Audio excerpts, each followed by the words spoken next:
Hello दोस्तों, हमारे YouTube channel पे आप लोगों का स्वागत है। अभी आप लोग के सामने उपस्थित हुए हैं झारखंड लोक सेवा आयोग के संदर्भ में। बहुत सारे लोगों का फ़ोन आ रहा था कि सर आपका जो टेस्ट सीरीज है वो किस रूप में होगा और किस ढंग से आप लोग इसको फॉर्मुलेट किए हैं। तो देखिए, सबसे पहली बात यह है कि जो ये टेस्ट सीरीज है उसका मुख्य मकसद जो है कि आपके लेखन शैली में सुधार और आपको परीक्षा के अनुरूप जो है कि तैयार करना है, जिससे कि आप मुख्य परीक्षा जब देंगे तो आपको किसी प्रकार की असुविधा ना हो, आप में गुणवत्तापूर्ण लेखन शैली का विकास हो सके और समय के अंदर आप जो है कि पूरी प्रक्रिया मतलब पेपर को आप वहाँ पर पूरा कर लें। इन सभी मानकों को हम लोग ध्यान में रखे हैं। पहला दो बात आप लोग को विशेष तौर पे ध्यान रखने की ज़रूरत है दोस्तों, कि जो आपको क्वेश्चन दिए जा रहे हैं हमारे टेस्ट सीरीज में, उसका आप लोग बेहतर ढंग से उसे लिखिए। रिसोर्स आपके पास चाहे जो भी हो, उसके माध्यम से आप लोग उन प्रश्नों का उत्तर दें। और ख़ास करके बहुत सारे लोगों का कहना था कि सर आप लोग जो है कि मैटर शुरू में ही दे दीजिए। देखिए, मैटर देने का बात जहाँ तक है, सभी लोगों के पास अपने पास पर्याप्त मटेरियल मौजूद होगा और जिन लोगों के पास पर्याप्त मटेरियल नहीं है उन लोगों को रिसोर्स बता दिया गया है किस किस से आप जो है कि सहायता ले सकते हैं। अभी अगर हम लोग शुरुआत में उत्तर देंगे तो सभी लोग जो है कि उसी के आधार पर उत्तर लिखेंगे, तो टेस्ट सीरीज का कोई विशेष औचित्य नहीं रह जाएगा। टेस्ट सीरीज जो शुरू किया जाता है दोस्तों, उसका एक विशेष मकसद होता है कि विभिन्न प्रकार के लोगों के द्वारा गुणवत्तापूर्ण ढंग से लेखन शैली का जो है कि विकास उनमें करना, निरंतर सुधार करना, और इन्हीं उद्देश्य से टेस्ट सीरीज का आयोजन किया जाता है।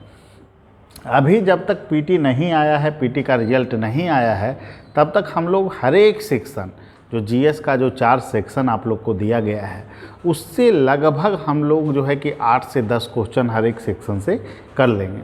और ये अगर आप कंप्लीट कर लेते हैं तो आपका सिलेबस जो है 60 से 70% यहाँ पर आपका पूरा हो जाता है। और कुछ सेक्शन ऐसे हैं जहाँ पर हो सकता है कि आपको लगभग 100% प्रश्न मेंस में जो दीर्घ उत्तरीय प्रश्न हैं वो भी टकरा सकते हैं। तो इस तरह से अभी जो पीटी तक जब रिजल्ट नहीं आ रहा है लोगों को, तो उसमें आप कैसे लाभ की स्थिति में हों, कैसे लेखन शैली का आप विकास कर लें, इसी पर हम लोग काम कर रहे हैं।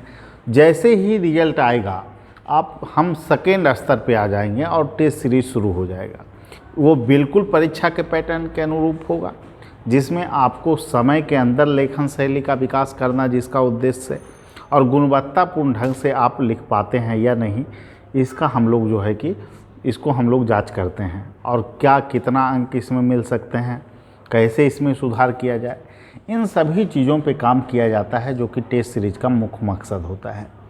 अब देखिए, नियमित जो प्रश्न लेखन कार्यक्रम है, अभी की जो वस्तु स्थितियाँ हैं, उसमें मैंने 2 क्वेश्चन दिया था पहले दिन, और कल रात को भी 8 बजे 2 क्वेश्चन गए।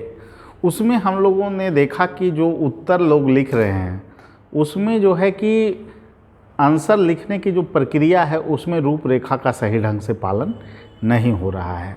मतलब कंटेंट डाल दिया जा रहा है और कंटेंट को सीक्वेंस वे में लोग नहीं डाल रहे हैं। भूमिका कैसा हो, कंटेंट किस स्तर का आपको लिखना है, किस ढंग से लिखना है। जैसे मैंने पूछा था कि नीति आयोग की भूमिका को बताइए, कार्यों को बताइए, और नीति आयोग के आने के बाद जो है कि योजना आयोग से अधिक प्रभावी ढंग से कैसे जो है नीति आयोग काम कर रहा है, इसकी चर्चा आप लोगों को करनी थी। तो उसमें आपको देखिए मुख्य तौर पर जो बातें बतानी थी, उसमें बताना था कि नीति आयोग की जो प्रासंगिकता है आज के डेट में क्या है, बहुत ज़्यादा है। और ख़ास करके नीति आयोग क्या है, विकेंद्रीकरण को बढ़ावा दे रहा है। पहला नंबर चीज़ तो ये है कि राज्यों की भागीदारी को सुनिश्चित कर रहा है नीति आयोग डायरेक्टली, तो ये एक मुख्य हो गया। फिर नगर पालिका हो गई, पंचायती राज हो गया, उसके लिए फंडिंग का बात करना, उसके लिए दिशा निर्देश का।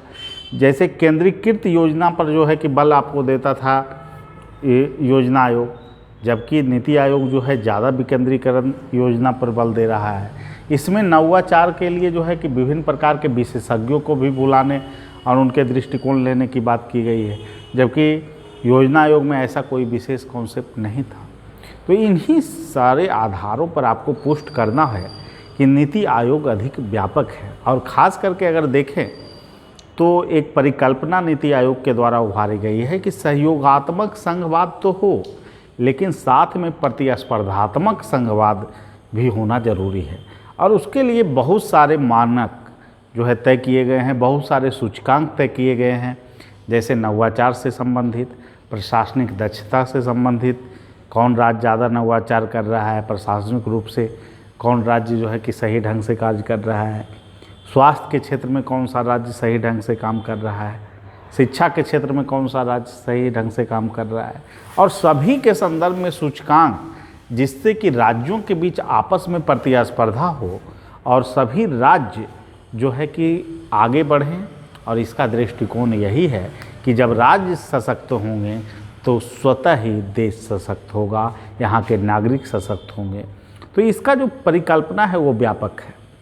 और शुरुआत में जो चीज़ें लिखनी थी उसमें आपको बताना था कि योजना आयोग जो है कि का गठन कब हुआ 1950 में, और उसके बाद फिर नीति आयोग का कब उसका स्थान ले लिया, और नीति आयोग के जो है कि आप कार्यों के बारे में बताएंगे कि किस उद्देश्य से गठन किया गया, संगठन के बारे में उसको बताएंगे। इन सभी चीज़ों को लिखने के बाद तुलनात्मक आपको विवेचन करना था। एक दूसरा प्रश्न हमने पूछा था कि संविधान की विशेषताओं को बताइए, मूलभूत विशेषताओं को।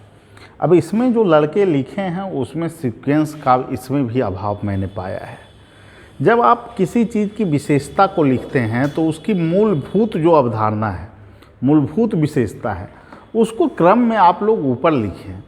जैसे संविधान की अगर विशेषता बोली जाए तो सबसे पहला विशेषता यही है कि हमारा संविधान जो है लिखित संविधान है और सबसे बड़ा संविधान है विश्व का लिखित रूप से। तो इसको आप लोग प्रथम पोजीशन पे रखिए। फिर अंशतः कठोर अंशतः लचीला है। नागरिकता का प्रावधान है, इसमें नागरिकता हो गया, मौलिक अधिकार दिया गया है लोगों को, नीति निष्पक्षता तो है, इन सभी बातों को। फिर न्यायपालिका स्वतंत्र न्यायपालिका है, स्वतंत्र न्यायपालिका के उद्देश्य क्या क्या हैं, आपातकालीन उपबंध हैं तो उसमें उसका भी चर्चा कर देना है संक्षिप्त रूप से।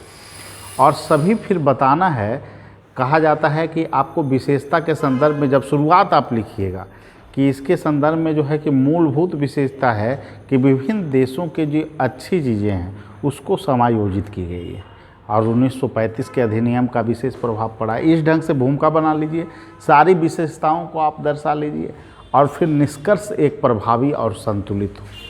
और आप लोग को पहले भी बोले हैं कि निष्कर्ष हमेशा सकारात्मक होना चाहिए, निष्कर्ष हमेशा प्रभावी होना चाहिए और निष्कर्ष जो है आपको 25 से 30, 20 से 30 शब्दों में ही होना चाहिए और निष्कर्ष को जो है कि प्रभावी होना भी अनिवार्य है। तो इसी तरह से आप लोग उत्तर लिखते रहें और निश्चित रूप से जो है कि आप जो लोग हमारे टेस्ट सीरीज में भाग ले रहे हैं उन लोगों से एक ही चीज़ मैं कहूँगा। देखिए दोस्तों, हर जगह टेस्ट सीरीज चलाया जाता है और हर एक संस्था में अब ऐसी बात है कि विद्वता की कहीं कमी नहीं है और लेकिन बेहतर प्लेटफॉर्म होना ज़रूरी है। बेहतर प्लेटफॉर्म इसलिए कर रहे हैं कि हम लोग का पहले से भी अनुभव रहा है इस क्षेत्र में कि कैसे जो है कि आप लोग को जो है कि काम करना है। जैसे बीपीएससी में लगभग 50 से 60% सफलता हमारे टेस्ट सीरीज के माध्यम से लोगों ने अर्जित की और ऑनलाइन टेस्ट सीरीज का संचालन करने वाली व्यापक स्तर पर, प्रतिबद्धता के स्तर पर हम लोगों ने काम किया और जिसका सकारात्मक परिणाम आया है। और ये झारखंड लोक सेवा आयोग के टेस्ट सीरीज का आयोजन इसी संदर्भ में हम लोग कर रहे हैं और जिन लोगों को इसमें पार्टिसिपेट करना है वो हमारे फ़ोन नंबर 7004291557 पे कॉल कर सकते हैं, व्हाट्सएप पे मैसेज कर सकते हैं। और यही कहूँगा कि जो लोग भी हमारे संस्था से जुड़े वो ईमानदारी से उत्तर लेखन करते रहें, चाहे आप लोग दिल्ली में हों, पटना में हों, रांची में हों, अन्य जगहों पे हों। बहुत लोग रेलवे में जॉब कर रहे हैं, वो भी हमसे जुड़ रहे हैं। और सीटें जो है लगभग हम लोग कंफर्म पहले भी किए हैं कि 40 सीट से ज़्यादा हम लोग नहीं रखे हैं इसमें, क्योंकि देखिए सबसे बड़ा चीज़ होता है नैतिकता। नैतिक रूप से आपको प्रतिबद्ध रहना है और ज़्यादा से ज़्यादा लोग का आप एडमिशन हम लोग अगर लें तो उस कौशलता से हम लोग परीक्षण नहीं कर पाएंगे।